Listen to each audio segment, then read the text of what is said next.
Stop being so insecure. He's just a backup in case we don't work out. She said about the guy she'd been sending nudes.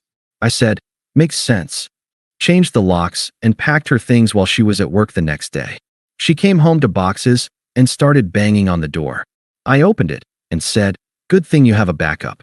Call him, and closed the door. She called him crying right there. He hung up on her. Hey viewers, before we move on to the video, please make sure to subscribe to the channel and hit the like button if you want to see more stories like this. Thanks. I'm a 28-year-old guy, at the time, 30 now, working as a project manager for a mid-sized tech firm. Nothing glamorous, but it's stable, pays the bills, and lets me save for the future. I met Emily, 27F then, about 3 years earlier through a mutual friend at a barbecue. She was outgoing, funny, and had this energy that pulled me in. I was coming off a rough breakup from college, so I took things slow, but she pursued me hard. Texts all day, surprise dates, the works. We clicked, or at least I thought we did. From the start, I was all in. Emily was going through a tough spot. She'd just lost her job as a graphic designer due to company layoffs, and her freelance gigs weren't steady. I stepped up without hesitation. I covered her share of the rent when we moved in together after a year. Our cozy 2-bedroom apartment in the city outskirts. I helped her update her portfolio, even stayed up late proofreading her pitches to clients. When she got stressed, I'd cook her favorite meals or plan low-key weekends to recharge. I wasn't perfect, but I was loyal. No games, no wandering eyes. I pictured a future, marriage, maybe kids down the line. She said the same, or at least acted like it. But looking back, there were red flags I brushed off as my own insecurity, like she always accused me of. She'd spend hours on her phone, giggling at messages, but if I asked who it was, she'd snap, just a friend from work. Why are you always so paranoid? Or she'd post vague stories on social media about needing excitement and tag them with emojis that felt off. I chalked it up to her creative side. Artists need inspiration, right? I didn't snoop. I trusted her. Big mistake. Things escalated about 6 months before the end. Emily landed a new job at a design agency, which was great at first. She started going out more with coworkers, coming home late smelling like bars. Our sex life tanked. She'd claim exhaustion or headaches. When I tried to talk, she'd turn it around. You're smothering me. I need space to grow. I'd back off, apologize even, and try harder. Flowers, date nights. Flashback to one night. I'd worked overtime to afford a surprise weekend getaway for her birthday. She opened the tickets, smiled briefly, then said, "That's sweet, but I have plans with the team that weekend." Rain check. I swallowed the hurt, nodded, and rescheduled my own plans. That's who I was, committed, even when it felt one-sided. The cracks really showed when I started noticing her phone blowing up from a guy named Jake. I'd see his name pop up when she left it charging. Who's Jake? I asked casually once over dinner. She rolled her eyes. A friend from the agency. He's helping with a project. God, stop being so jealous. I let it go, but the doubt gnawed at me. I wasn't the type to demand passwords or check her stuff. That felt controlling. Instead, I focused on us, suggesting couples therapy or more quality time. She laughed it off. We're fine. You're overthinking. Then came the night everything shattered. It was a Friday. I'd gotten home early from work, planning to surprise her with takeout from her favorite Thai place. She was in the shower, her phone on the counter buzzing nonstop. I wasn't trying to pry, but a notification flashed, a photo preview from Jake. Curiosity got me. I unlocked it. We had each other's codes for emergencies. What I found hit like a gut punch. Dozens of messages, flirty at first, then explicit. Nudes she'd sent him, recent ones, from our bathroom. Texts like, "Can't wait to see you again," and his replies, "You're so much hotter than my ex." But the worst? Her explaining me away. "Don't worry about my boyfriend. He's just stable. You're the fun one." I felt sick. My hands shook as I scrolled, piecing it together. This had been going on for months. I put the phone down, sat on the couch, and waited. When she came out, towel wrapped and humming, she saw my face and froze. I didn't yell or throw things. My voice was steady, even if my chest felt like it was caving in. "Emily, we need to talk." She sighed dramatically, like I was interrupting her evening. "What now?" "If this is about work again, it's about Jake," I said, keeping my tone flat. I saw the messages, the nudes, everything.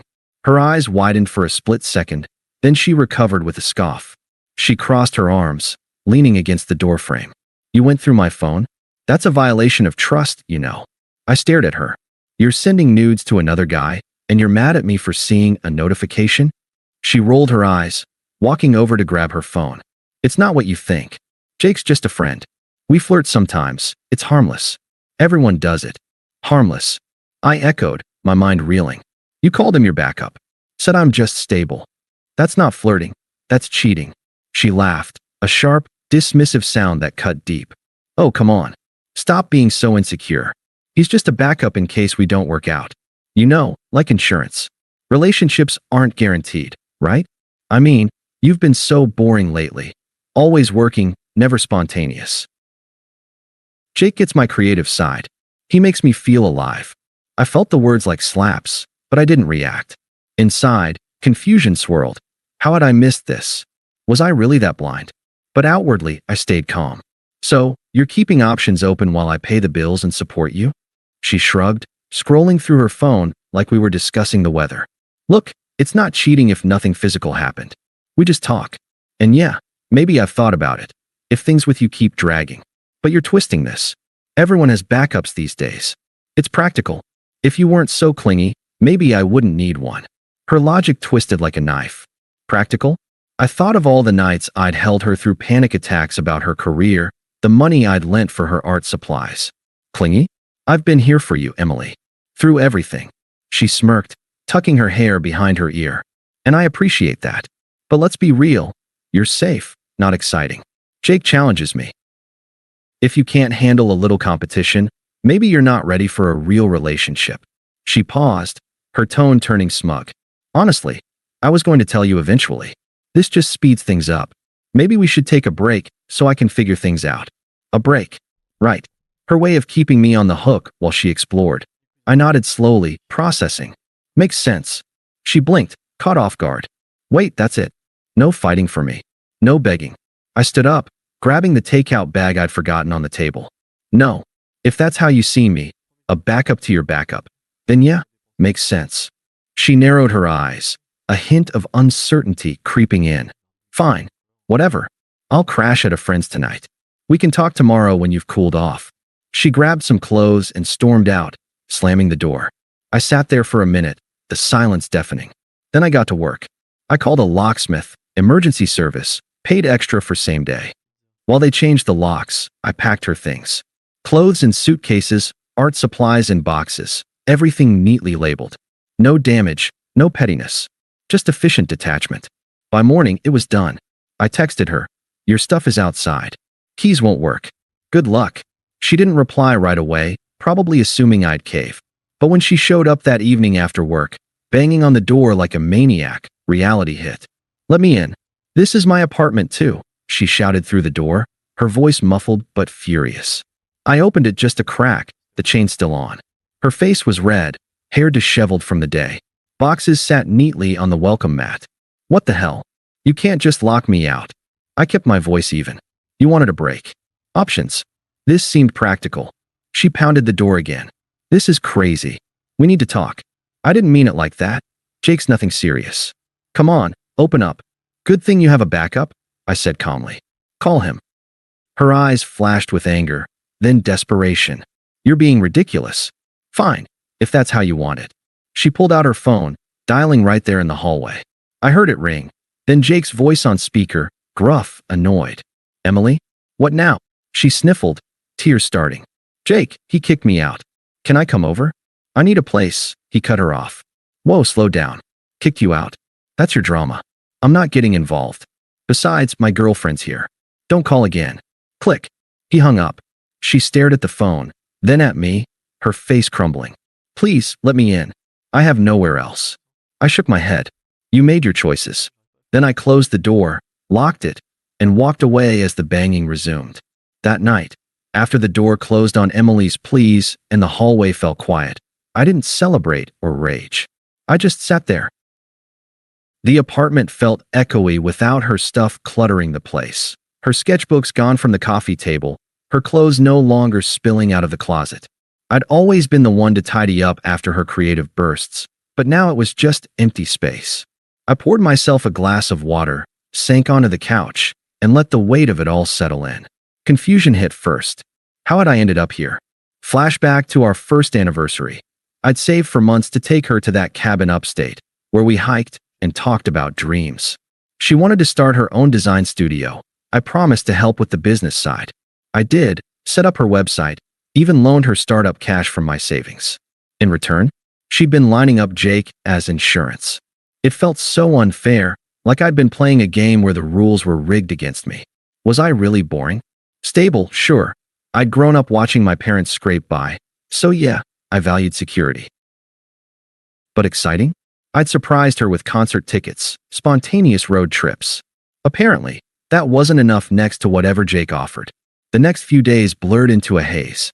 I called in sick to work, something I never did. Mornings, I'd wake up staring at the ceiling, replaying her words. Everyone has backups. Did they? My friends didn't. My buddy Mark had been with his wife for a decade, no options in sight. I questioned everything. Was I too trusting? Too accommodating? The silence amplified it all. No text from her at first, which stung in its own way. Like I was that easy to discard. I blocked her number temporarily, not out of spite, but to breathe. Unfollowed her on social media too. Didn't need to see her posts about new beginnings or whatever spin she'd put on it. But the unfairness gnawed deepest. I'd sacrificed for us. Turned down a promotion that required travel because she hated being alone. Worked extra hours to cover her freelance dry spells. And for what? To be called clingy, while she sent nudes to some agency sleaze? I allowed myself the vulnerability there, alone, no one to perform for. Tears came once, brief and hot, but I wiped them away. This wasn't about wallowing, it was processing. I started small steps. Hit the gym for the first time in months, cleared out the fridge of her weird health foods. Reconnected with old friends I'd neglected. Mark came over with beers one night. "Dude, you dodged a bullet," he said.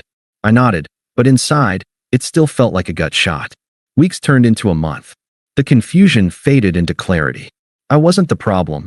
Her manipulation was. Gaslighting me about insecurity while building an exit strategy? That was on her. I threw myself into work, landing a side project that boosted my confidence.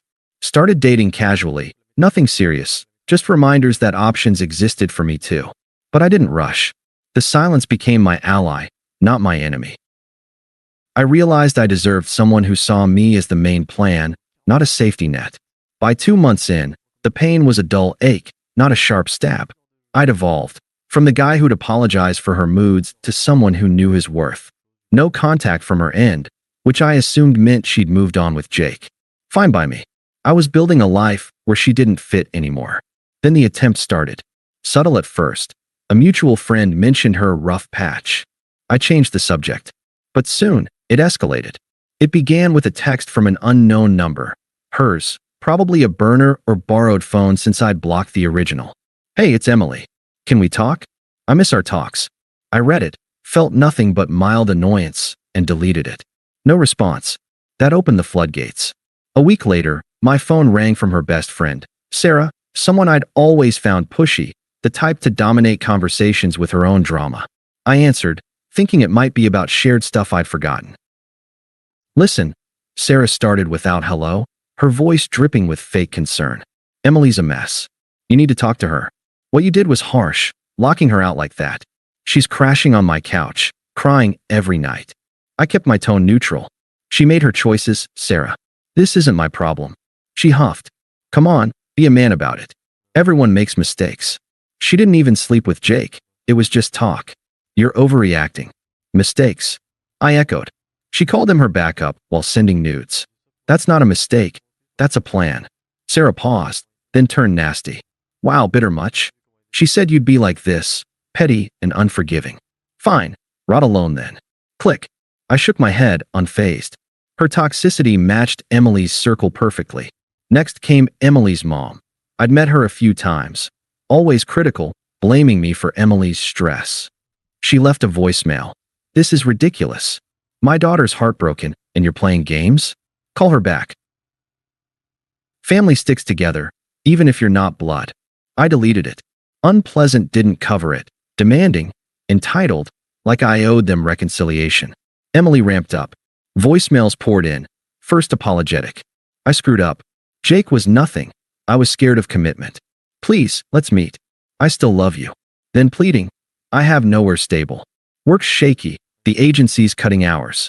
Remember how you helped me before? I need that now. Desperation crept in, her voice cracking. She showed up at my building one evening, buzzing the intercom relentlessly.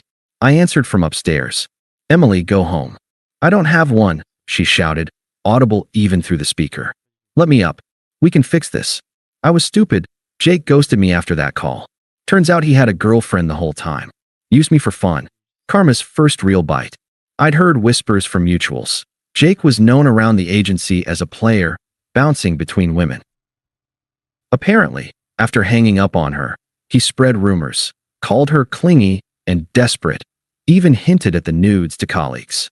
Her reputation tanked, clients pulled back, and she got demoted. Friends distanced themselves. Turns out, some knew about the cheating and sided against her. She was isolated, scraping by on Sarah's couch, her exciting life unraveling. But I felt no sympathy. Sounds rough, I said flatly. But you had your backup. She banged on the door below. Don't throw that in my face. I was wrong, okay? Begging now, happy? Take me back. We were good together. No, I replied. We're done. The attempts turned angry after that. Texts flooded. You're heartless. How can you ignore me? I gave you 3 years. Then accusations. Bet you're seeing someone else already. Hypocrite. Her true colors shone. Manipulative. Lashing out when sweetness failed. She enlisted her brother next, a guy I'd barely spoken to, who emailed. Man up and forgive her. She's family. You're making this harder than it needs to be. Rude. Presumptuous. Like I was the villain. By now, the broader karma had hit. Mutual friends filled me in. Jake's girlfriend found out, confronted Emily publicly at a work event, screaming match that got her blacklisted from industry mixers. She lost her job entirely, resorting to odd gigs. Broke, alone, irrelevant in the circles she'd chased. It was ironic. Her practical plan left her with nothing. I stayed detached through it all. No responses after that intercom chat. Her hypocrisy was clear, accusing me of insecurity while begging desperately. The power had flipped. She was the one unraveling. A few months after the angry texts tapered off, she'd gone radio silent, probably assuming I'd crack eventually. Life had fully shifted for me. I'd gotten a promotion at work, leading a team on bigger projects, and started volunteering at a local makerspace, turning my organizational skills into something creative. Dating? Yeah, I'd met someone new, Lisa, through a hiking group. Nothing flashy, but genuine. No backups, no games. She appreciated the stable me, and it felt effortless. Emily? She was a distant memory, like an old chapter I'd outgrown. I didn't think about her well-being or wish her ill. She was just irrelevant. Then came the mutual friend's birthday party. Our old circle, Mark and a few others, had invited me to a casual gathering at a rooftop bar downtown. I almost skipped it, knowing Emily might show, but why hide? I'd moved on. Lisa came with me, and we were laughing over drinks when I spotted her across the room. Emily looked rough, hair unkempt, clothes baggy like she'd lost weight, eyes scanning desperately. She beelined for me when our gazes met, ignoring the crowd. Hey, she said, voice shaky but trying for casual. She glanced at Lisa, then back to me. Can we talk? Privately. I set my drink down, calm as ever. Lisa squeezed my hand, supportive, not territorial, and stepped aside politely. Sure, I said, but make it quick. We moved to a quieter corner. Emily fidgeted, twisting her hands. I didn't expect to see you here. You look good. Happy. I nodded. No thanks, no elaboration. Look, I've been thinking, she rushed on, words tumbling. I messed up bad. Jake was a disaster. He cheated on his girlfriend with me, then ditched me when she found out. Work fired me over the drama. No one's hiring me now. I'm staying with my mom, scraping by on temp jobs. It's hell. But you, we had something real. I see that now. Please, give me another chance. I'll change. No more stupidity. I need you. Her eyes welled up, desperation peaking. It was a far cry from the smug girl who'd laughed off my pain. I met her gaze evenly, feeling nothing but detachment. You said I was insecure for worrying about Jake. Called him your backup because I was too boring, too safe. Practical, right? She winced. I was wrong. Immature. But we've grown. No. I cut in, firm but unemotional. You've got it backward. I grew. This life, the promotion, the friends, the peace, it's mine now. Without the manipulation or the games. You're the one chasing backup still, but I'm not one anymore. Her face twisted, tears to anger in seconds. So that's it. You're done? After everything, you just throw me away like trash. I shrugged. You threw us away first. And honestly, I don't think about you at all these days. You're irrelevant to my happiness. She stared, mouth agape, as the hypocrisy hung there. The power reversal was complete. She desperate, me thriving. Lisa waved from across the room. I turned away. Take care, I said over my shoulder, walking back without a glance. Emily slunk off soon after, the party buzzing with whispers about her downfall. Mark later told me she'd cornered him earlier, begging for my number again. No dice. That was the last I heard from Emily. Mutuals say she's still struggling, bouncing between jobs. Her social circle shrunk to just Sarah and family, who apparently enable her excuses. Jake? Last I heard, he got canned from the agency for harassment complaints. Karma all around, I guess. But I don't dwell on it. Life's too good now. Lisa and I are planning a trip, work's fulfilling, and I've got hobbies that light me up. The betrayal stung, but it forced me to level up. If anything, I'm grateful for the clarity. It showed me what I won't settle for. AITA for handling it this way. Locking her out. Ignoring the pleas. Delivering that final shutdown. Some might say cold, but after the manipulation and disrespect, I think dignity won out. Thanks for watching. Make sure to subscribe to the channel and hit the like button. What do you think about this story? Share it in the comments.